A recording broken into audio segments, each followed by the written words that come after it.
pagkain, kagamitan, at pagdiriwang. Ang unang larawan, ito ay saan ito nabibilang? Tama, ito ay nabibilang sa pagkain. Pangalawang larawan, saan ito nabibilang? Ito ay nabibilang sa tradisyonal na pagdiriwang. Tama.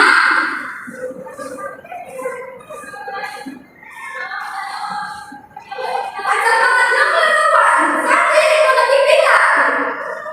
Tama, ito ay nabibilang sa tradisyonal na kasuotan.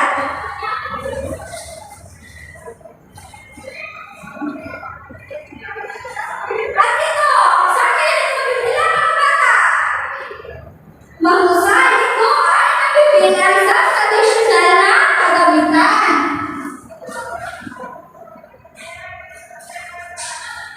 At ito ay tama, ito ay nabibilang muli sa tradisyonal na kagamitan. At ang panghuling larawan ng bata, saan ito nabibilang? Tama, ito ay nabibilang sa tradisyonal na pagkain. Mahusay mga bata, at ngayon, bigyan ninyo ang inyong mga sarili ng pagaling na. Magaling, magaling, magaling. Salamat, maraming salamat mga bata. At ngayon, tatawagan natin si Pilipining Charmaine para ipagpapatuloy ang pagtatalakay. Pilipining Charmaine? Maraming salamat, Pilipining Eliza. Ngayon naman, may ipapakita ako sa inyo isang larawan. At nais kong ibahagi ninyo kung ano nga ba ang inyong naiintindihan sa larawan na ito. Paliwanag ba mga bata? Ngayon, bibigyan ko lamang kayo ng 5 segundo upang makapag-isip.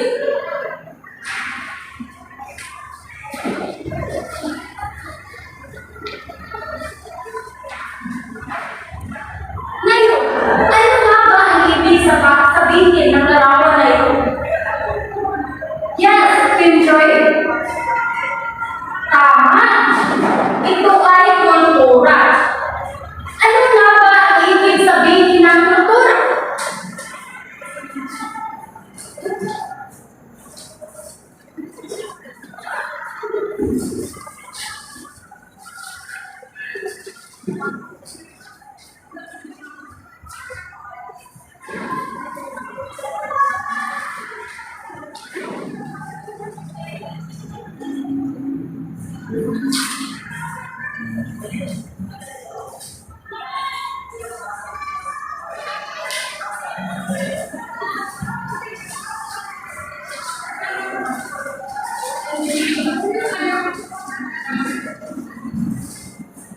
Muli, ano ang ibig sabihin ng kultura?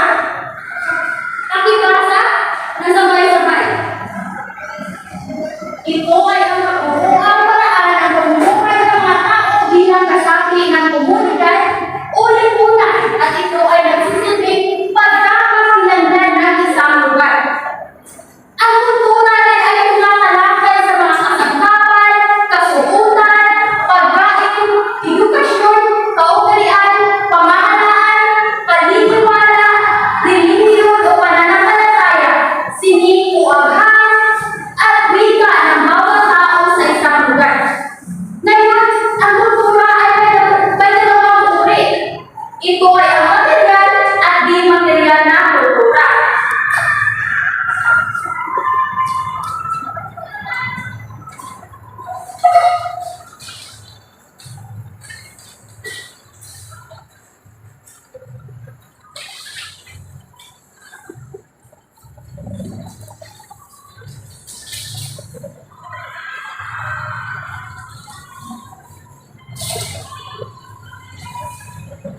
konkreto o nahawakan tulad ng mga kasangkapan, kasuotan, pagkain, at tahanan. At ang di material na kultura naman,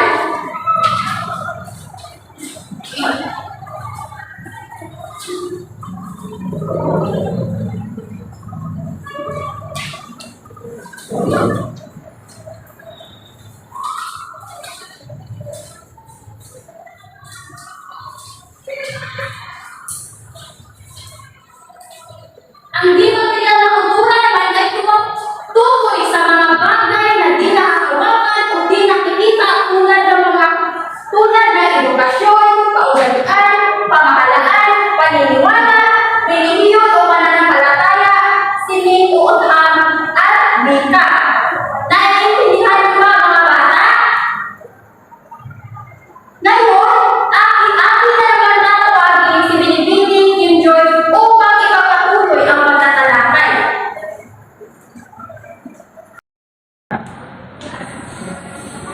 Maraming salamat, Binibining Charlie. Sa ngayong mga bata, tapos na natin alamin ang ibig sabihin ng kultura at ang dalawang kulay nito. Kaya sa putong ito, atin na namang pupulin ang mga bagay o parte na ng ating kultura sa ating kinabibilangan kultura. Mga bata, saan kolehiyo tayo nabibilang? Tama, tayo ay nabibilang sa ikapitong lungsod. Kayo ba ay may ideya kung ano ang iyong nakikita o nahahawakan ng kultura sa inyong lugar? Mabuti kung gano'n. Sa ngayon mga bata, ating isa-isahin ang mga halimbawa ng mga kultura sa ating kinabibilangan lungsod. Sa pamagitan ng larawan, tayo ay magsisimula muna sa material na kultura.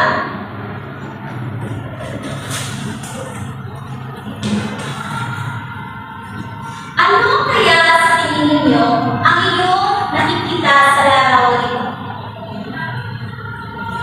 Tama, ito ay kasuotan. Alam ba ninyo mga bata na ang kasuotan na ito ay bahagi ng ating kultura sa kinabibilangan ngayon. Ito ay nagpapakita na tradisyonal na buhay na disenyo na sa ating kultura at kasaysayan. At ang susunod naman ay pagkain. Tama. Ang maaaring ba tawagin si Precious? Anong klaseng pagkain ito? Tama, ito ay lechon. Kayo ba ay nakikita ng lechon? Ito ba ay masarap? Tama, ang lechon ay bahagi rin ito sa ating kultura sa kinabibilangan ngayon. Ito ay isang sikat na pagkain na nagtatakbo ng lasa at hindi sa pagluluto na nagmula sa ating karating na lugar, lalo na sa lalawigan ng Cebu. Ang susunod naman,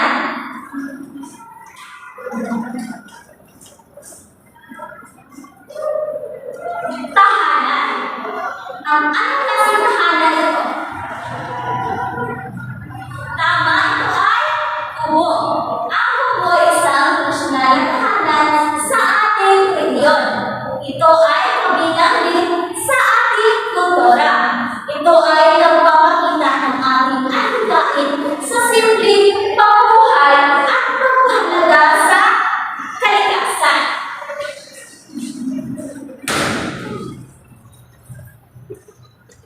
At ang susunod naman ay ang kasangkapan. Ito ay bahagi na ng ating kultura.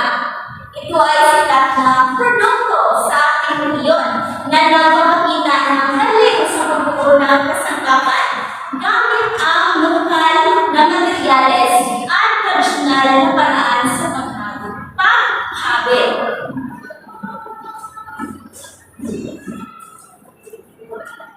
Sa ngayon, dadako tayo sa di material na kultura.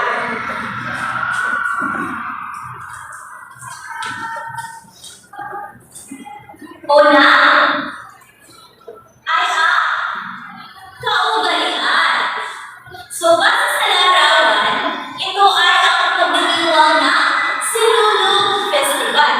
Ang Sinulog ay isang tradisyonal na pagdiriwang sa ating rehiyon na nagpapakita ng kultura at pananampalataya.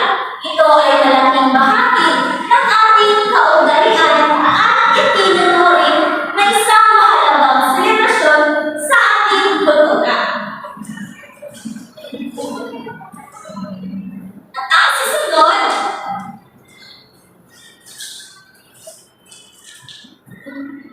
ito ay ang edukasyon. So sa ating kultura, ito ay mahalaga sa pagpalagang mga kultura ng kaalaman sa sining sa rehiyon. Ipinapakita nito ang kahalagahan ng pagsisikap at pag-unlad ng mga mamamayan sa pamamagitan ng pag-aaral. At ang huli,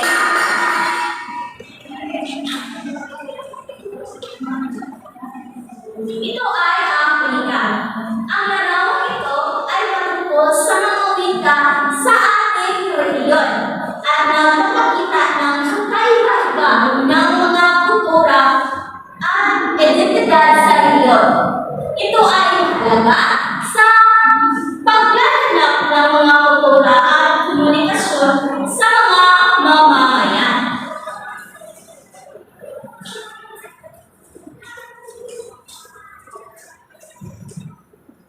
So mga bata, kayo ba ay nakikinig ng mabuti sa ating minalakay? Kung talagang kayo ay nakikinig sa ating minalakay, mayroon akong mga katanungan. Ano nga ulit ang kultura? Maaari mo bang tawagin si Mark upang ibahagi ang iyong kaalaman tungkol kung ano ang kultura? Tama! Ang susunod, ano ang dalawang uri ng kultura? Yes, Joyce? Tama! Ito ay material na kultura at di material na kultura. Talaga namang nakikinig kayo sa ating aralin ngayon. Kaya sa punto ito, aking tatawagin si Binibining Trixie upang ipagpatuloy ang aralin sa araw na ito. Salamat, Binibining. So ngayon, upang malaman natin na talagang kayo ay nakikinig sa mga nakalakay kanina, magbibigay ako ng isang aktibidad tungkol sa mga nakalakay kanina. But bago dyan, gusto ko kayong ipagpatuloy ang iyong sarili ng 4 na pangkat at bibigyan ko kayo ng isang minuto upang pumili ng inyong mga pangkat. Tapos na ang isang minuto. So ngayon, bibigyan ko kayo ng isang box. Sa box na yan, may mga larawan o may isang larawan o puzzle na dapat niyong buuin. At pagkatapos yung buuin, ito ay pagtutukuyin natin kung ano ang mga larawan ito. So bibigyan ko kayo ng 5 minuto upang buuin ang mga pira-pirasong larawan. Tapos na ang 5 minuto. So, tignan natin kung tama ba ang mga larawan na nabuo nyo at tuturuin natin kung ano ang mga larawan ito. So, ang unang larawan, ano ito? Yes, Jose?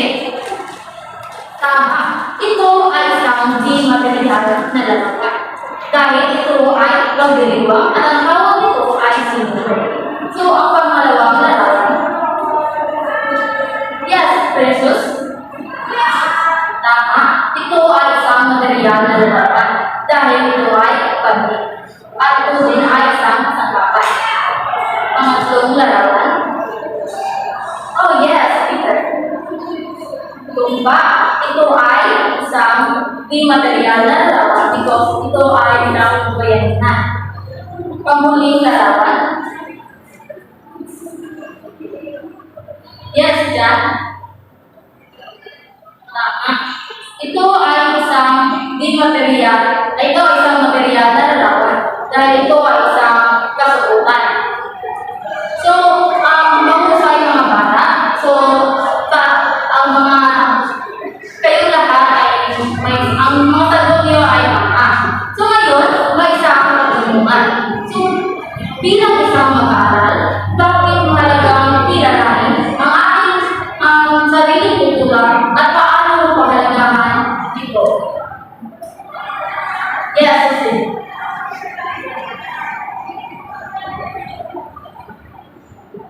Tama. So, talagang nakikinig kayo mga bata. So, ngayon, tatawagin ko si Michelle upang pagpatuloy ang pagkamalaki. Maraming salamat, Trixie. Ngayon naman ay bibigyan ko kayo ng isang pasulit para malaman ko kung naiintindihan niyo ang ating aralin ngayon.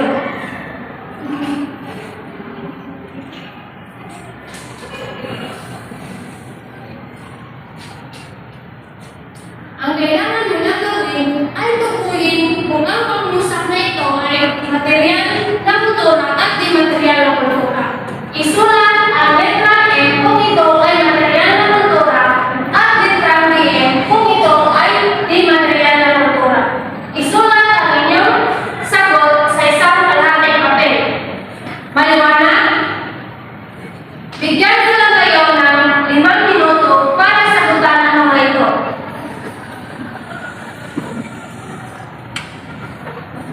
Ngayon na tapos na ang 5 minuto, ipasa ang papel sa harapan.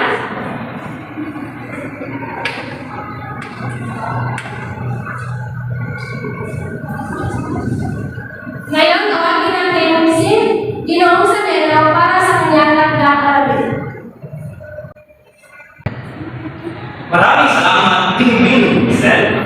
So para sa ating pagkakarin, ang ating ngayong araw.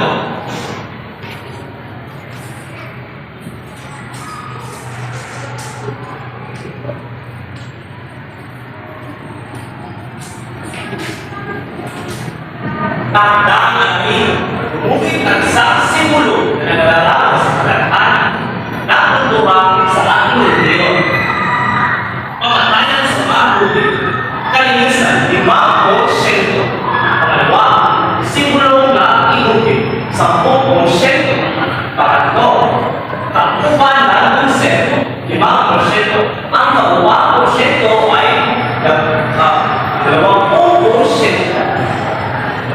So, bago tayo mga bata, mas tayo ang lahat